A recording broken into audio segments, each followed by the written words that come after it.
What's up, everyone? Welcome to a special one-year edition of the GlitchFeed Podcast. I'm Troy, of course, and I'm joined with Sarah, who's thirsty, and Justin, who's extremely exhausted. Oh, yeah, you can wait. That's right. It's weird. So we have just spent 5 days here in Austin, Texas for RTX 2015. Oh yeah. And let's chat about that. It's pretty cool. Yeah. Pretty cool. It's like it's the first time we're covering it as media. I mean, we tried packs, but that was us just kind of buying regular passes and like, hey, it was a clandestine media. Oh yeah. Think of it, but it was good. This was our first real gig, and it worked. I think we've got a lot of cool content coming out this week and next week, probably by the time we get all of it edited. But we got a lot of stuff. Talked with a lot of developers, a lot of indie developers who were very kind enough to give us some time. And we talk about our favorite like indie devs that we saw on the floor.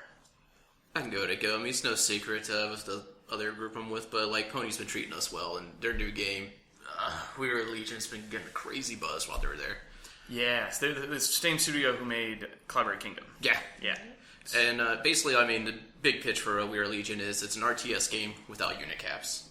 Right. Yeah, you could. It's full. I saw that you zoom in, zoom out, and it's massive arms. Yeah, no micromanaging, nothing like that. You just build units and Zerg rush the whole place. Right. Absolutely.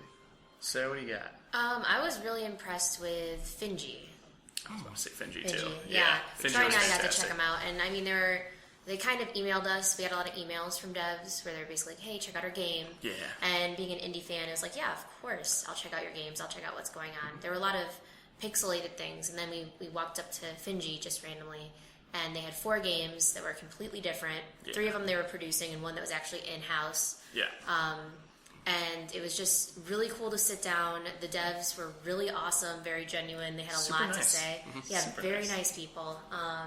And I guess I really liked, they had Overland.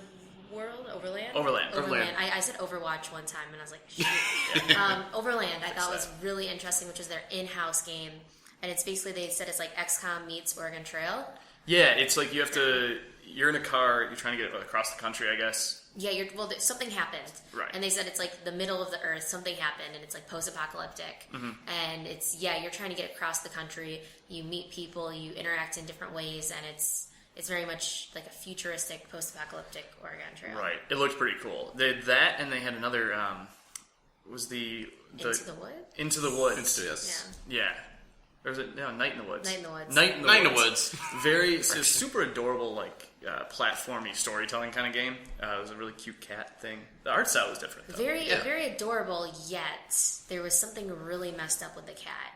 Like you just sit there and they're like, you start off the game learning how to they're like, we want to make sure you know how to read, and you're reading it, and they're like, I wonder what would happen if I burned this house down. Yeah. I wonder what would happen if I did this, how they die, and then everyone's screaming. It's like that one time. It was just really strange. Right. In a good way. Yeah. But it looked really, really cool. So that'll be a fun, like, kind of storytelling game. But yeah, Finji was great, and then the publisher of Slain, which... Our very, very close friend. Sarah's very close friend. Digirati. Made fun of her accent for... Like, Digirati. We don't say T's, we say D's. It's from England. But Slain was a pretty cool... not hack and slash. He was very clear to say not hack and slash. It was a puzzle combat game. Yes. But it was a platformer, and the whole point was that if you do hack and slash, you will lose. Yeah, it was totally unforgiving, too. I was playing it for a little bit, and it just kept dying, and it was awful. Absolutely awful. But the game was a lot of fun, and they had another... Was it hashtag Kill All Zombies? Yes, I think it was. Hashtag Kill All Zombies. Really, really interesting game coming from them.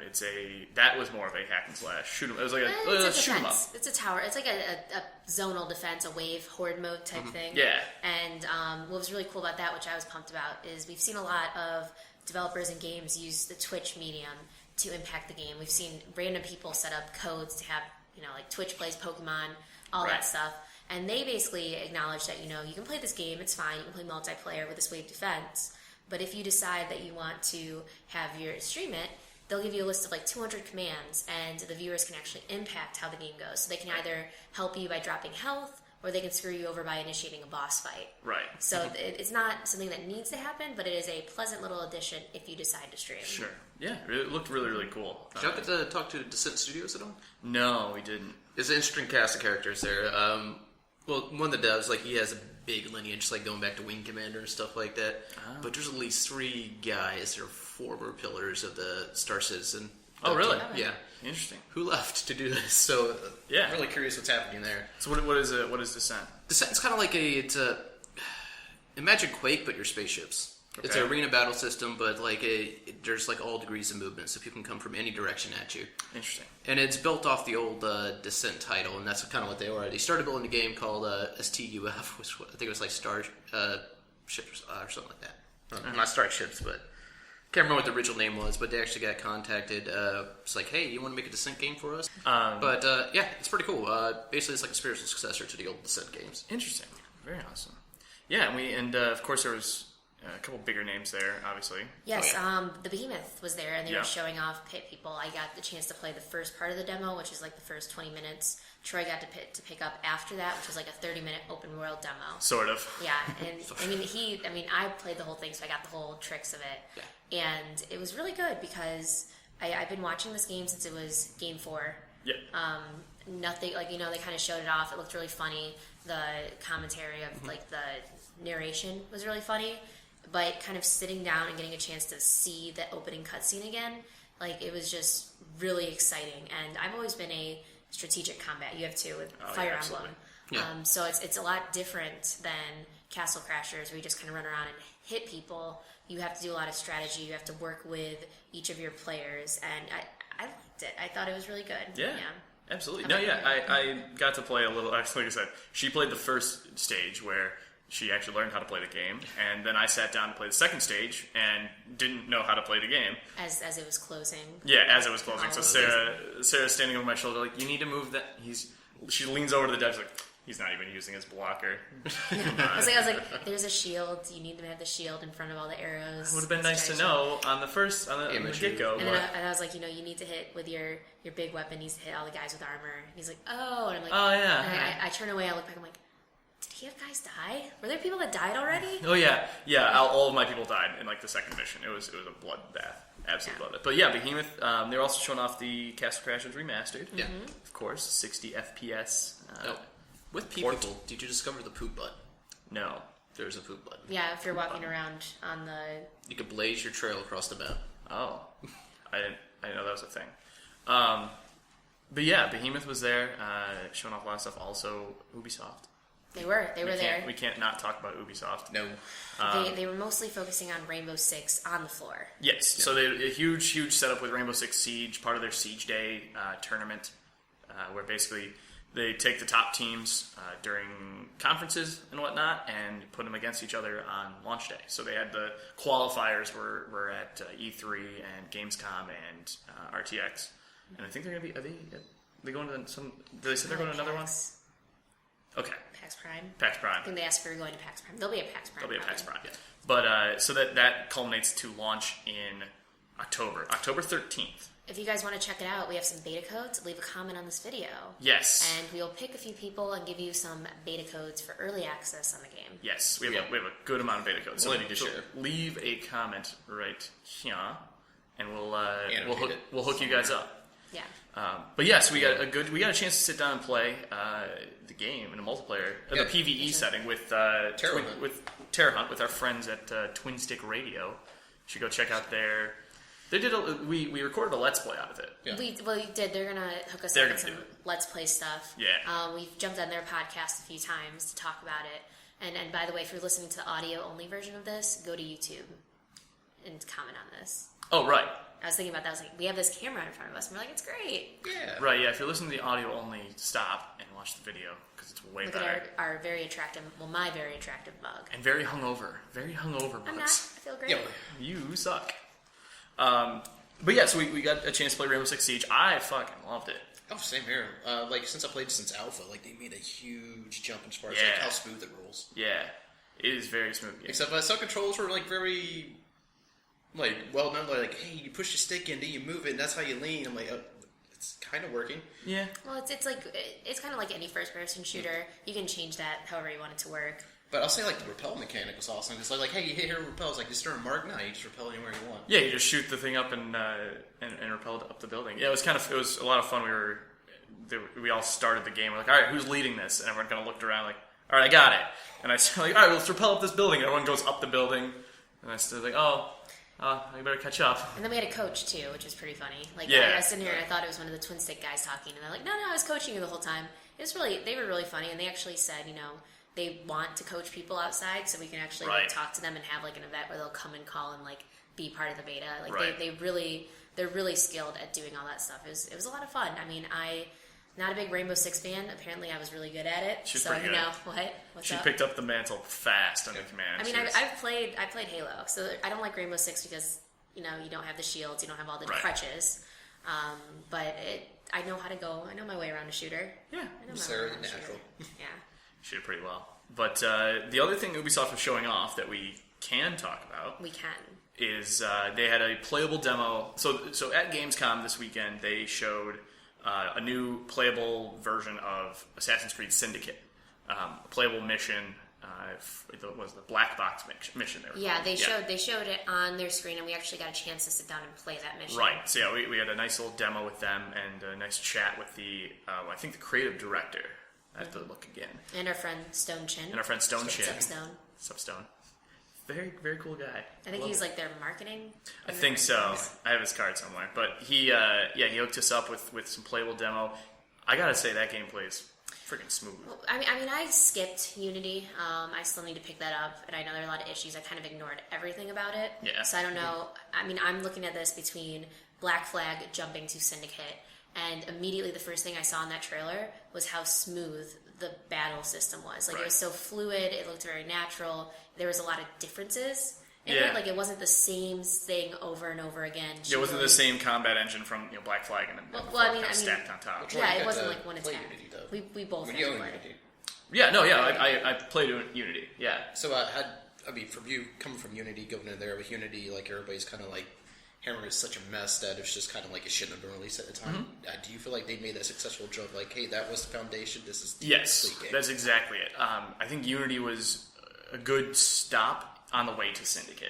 It was a rough stop on the way to Syndicate. Unity was the newest first image of the engine, and now they've got it done, and now this is the better. Exactly. They've had extra time. I almost feel like they could have pushed Unity out, and this could have been the next game rather than Unity. But they took their chances and they learned from their mistakes with Unity, and they've definitely made a game now that is playable and passable and fucking brutal as hell. It is. We saw the demo, so that's really all we got to see. We don't know what's going to happen. There were some glitches that people found. It's still in progress. It's in progress, but I mean, like it's not like we know this is a perfect image. We don't know what's going to happen, But from what we've seen, they've done a lot of work on making it visually look good. I don't know how the story is. We don't know anything else. A lot of people are excited.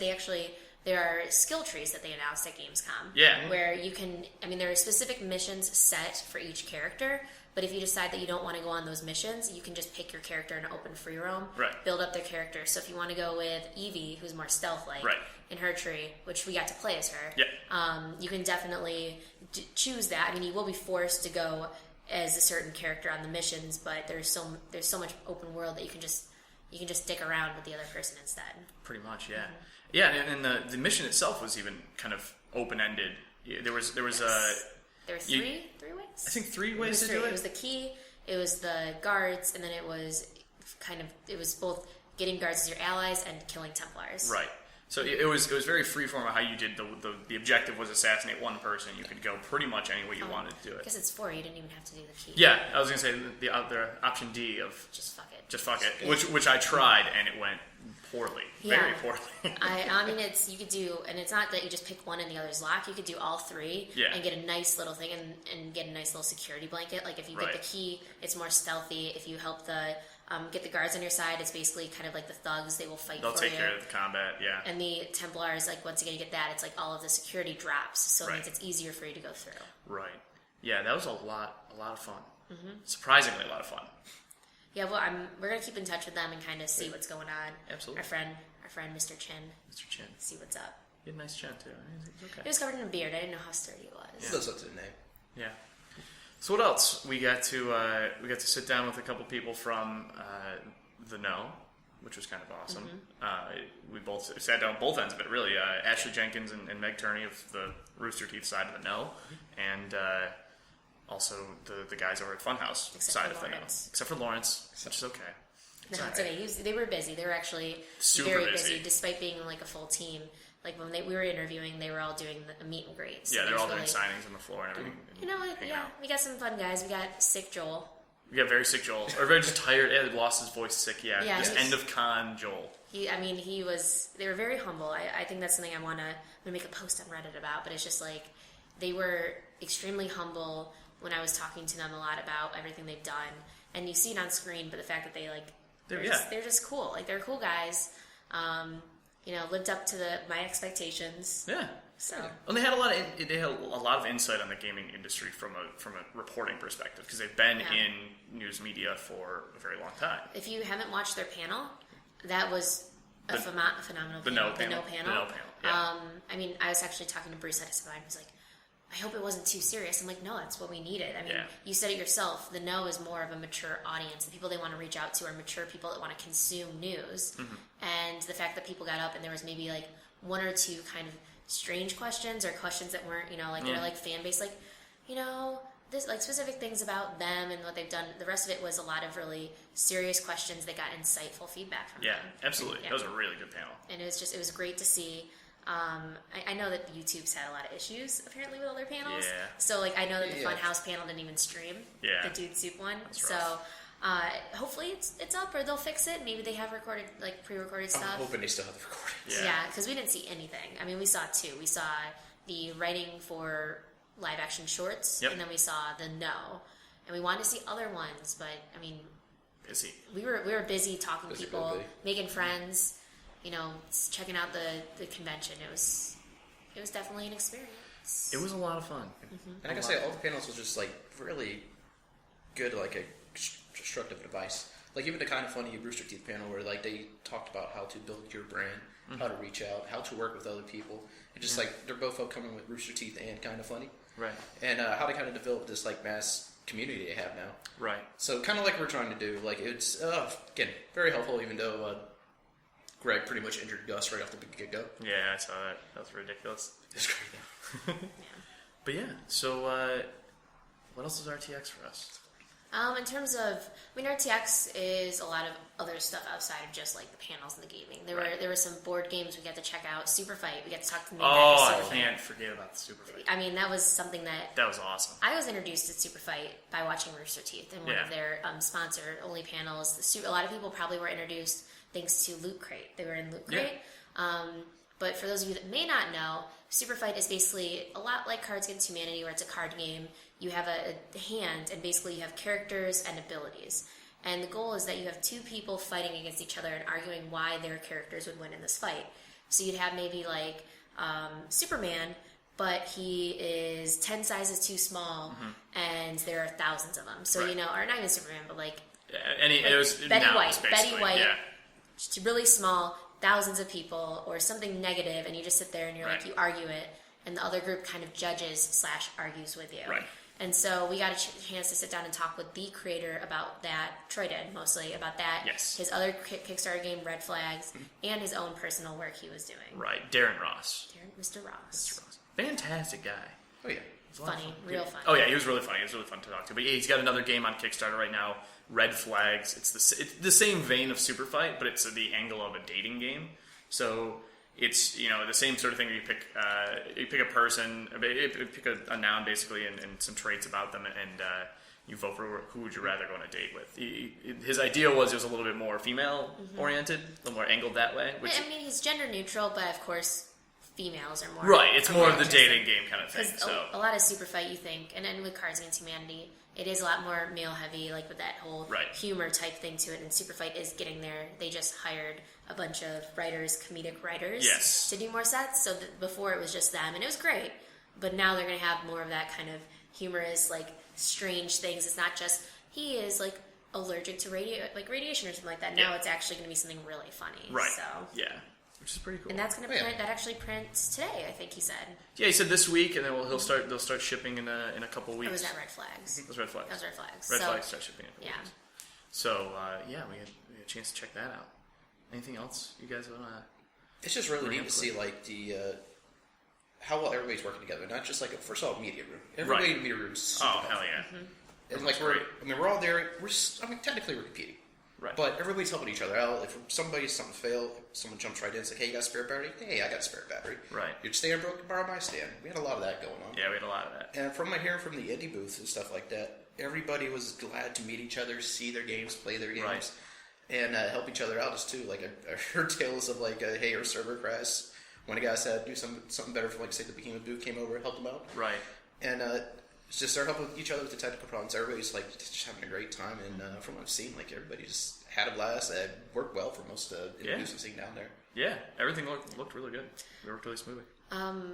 Going back to other stuff, Brawlhalla. Talk about Brawlhalla. Once again, Brawlhalla, go to your YouTube and watch this video and share it if you would like to get a beta code for Brawlhalla. So share it for a Brawlhalla beta code. And comment for Rainbow Six. Yes. Make this as complicated as No, possible. it's not that complicated. We'll make a note. There's two. We'll remind them at the end. Or forget which mode you made by the time we edit this. We'll remind you. But Brawlhalla, that was one of those games where we interviewed them, and then it's like every time Troy and I walked by, we're like, you want to play Brawlhalla again? You want to play You Brawlhalla want to do again? a round of Brawlhalla? It was a fun game. It's a kind of, if you haven't seen it, it's a platformy, a little bit beat 'em up, kind of like Super Smash Bros. A little bit. That's the best way you can explain it. It's faster. It's Smash, like with the items and the beat 'em up, but it introduces elements of like Sports Friends. Yes. Or Sports Friends where you have the jumping mechanism. Right. And IDAR. Yeah, IDAR, Right, yeah. and it's very focused on your characters each have a unique weapon set. Right, so they have 2 weapons that you could potentially pick up, and none of those weapon combos are going to match, which is, watch our interview, which we'll link as well to this, and they'll explain more about why that's important. Also, they're doing kind of like the mobile build or free-to-play build where, like, hey, this is your set of characters. You can earn currency within, and then kind of, like, use that currency in-game to buy it, or you can just, do the whole pay deal, well, not DLC, but a pay method. Just Yeah, you can pay everything on lock. Yeah, it's free to play. Yeah. It is. It's right now, and it's in the open or closed beta, about to go open, but if you want to code immediately instead of requesting it, share this video. Again, you can say it's like Smash Brothers, but even if that's the case, like, it's Smash Brothers, but it's on Steam, so you can play it on PC, and yeah, absolutely. a lot easier to jump into other games with people. Yeah, definitely. Well, cool. Well, the other thing is, well, go ahead. No, go ahead. Oh, no, you had a... Well, I was just going You're in a deep thought. to let people know about all the interviews we're doing and to check them out. Yes. So we did a lot of As we do a interviews. wrap-up. So check them out. Yeah, we'll definitely link them. We'll let everyone know as we Expect go. a flood of content. Yes. There's a reason why we haven't done a lot of daily glitches, and that's because we are focusing on these interviews. So like, and weren't able to edit video Yeah, or so do once any again- actual work. Find a quiet place to record. Right. if you want to see all of the things we talk about, all of the Vinci games, we talk about Brawlhalla, we talk about Rainbow Six. There will be a Let's Play. Mm-hmm. We talk about Slain and hashtag Kill All Zombies. Mm-hmm. We talked to a few other guys. So those videos, if they're not popping up right now and being annoying in your face, will be coming. They out will be soon. very soon. Very, very soon. So later annoying in your face. Yes. So check those out, definitely. And we'll... anything else you guys want to say on the last little thing? Couple minutes. So, whoops, our camera died. But we'll talk to you guys later, and we will be back next week. If you guys are listening and you want to get all the interviews, I'll probably do daily glitches this week too. Yeah. But if you want to get all of our interviews, you can check us out on YouTube. GlitchFeed, that is our youtube.com/glitchfeed. Or glitchfeed.com. Or We'll take you right there. glitchfeed.com. Check us out on Twitter, where we always, if you want to get that quick feed of when videos come out. At GlitchFeed. At GlitchFeed. And otherwise, definitely, guys, leave us comments. Let us know what you think.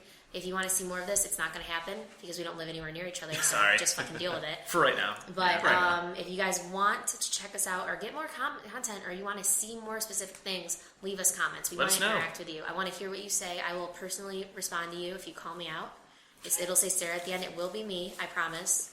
Or I'll back whoever is calling her out on Twitter. Which you did, but you didn't even respond to the comment. You made your own comment. I hit reply, and it's YouTube comment things. It doesn't work right. I hit reply. I know it didn't do it, but I hit reply. It just Did you hit reply on my post, or did you I hit reply on the comment that was there. Well, there's a weird Google Plus thing, which I think they're actually doing away with. They are. But so yeah, thank you guys again. We'll see you guys later. Thank you. Bye. Glitching out or some catchphrase. Go with it. It's alright. I better cut that part out. No, we're not. We're going to use it. All of it. Keep it rolling.